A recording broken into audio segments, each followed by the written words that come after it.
traditional Christians live in a post-Christian world, increasingly dominated by secular states that are on their way to becoming secular fundamentalist states. By secular fundamentalist states, I mean a state that at law, in public policy, and by its public mores, establishes a laicist ideology. That is, an ideology aiming at rendering secular the public forum, public institutions, public discourse, and public professions, such as medicine. Secular fundamentalists are those who support such a polity.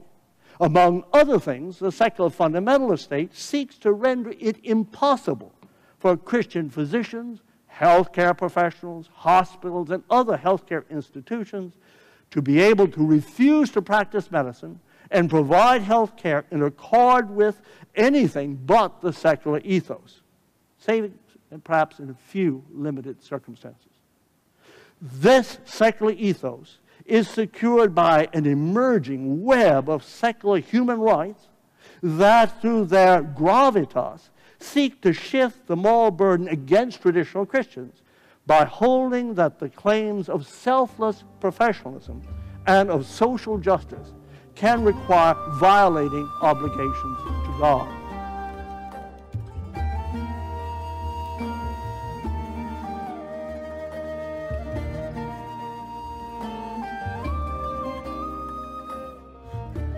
In the secular fundamentalist state, there is no separation between state and secular ideology.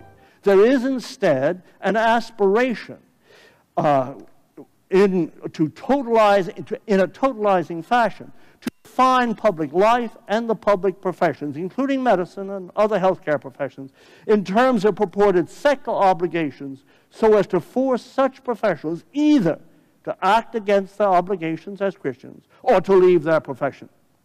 The goal is a form of religious and moral cleansing, the ideological analog of ethnic cleansing, that aspires to remove the presence in the public space of the moral and religious diversity contributed by traditional Christians.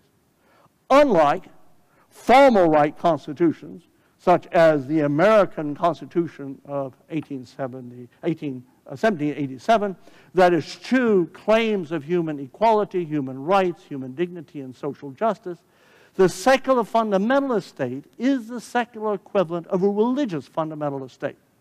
The secular fundamentalist state seeks to establish its discourse, not only in the public forum, but in the public space, so as to render thoroughgoingly secular the public forum, the public space, the healthcare professionals, and public discourse. Further, and very importantly, the now dominant secular moral vision has succeeded in deflating the moral significance of a range of moral choices that had once been publicly acknowledged as moral choices, rendering them instead merely lifestyle choices, having a quasi-aesthetic value.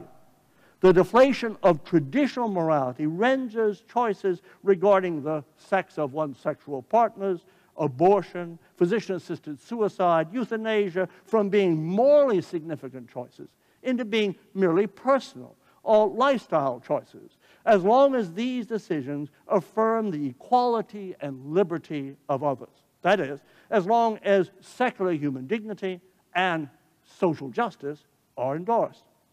This dramatic shift in the character of the dominant Western morality occurred as Western culture became normatively post-metaphysical, following the cultural death of God in Western culture, which cultural watershed Hegel announced in his 1802 paper Glauben und Wissen, Faith and Knowledge. Without God, there is no longer an anchor in an unconditioned moral perspective.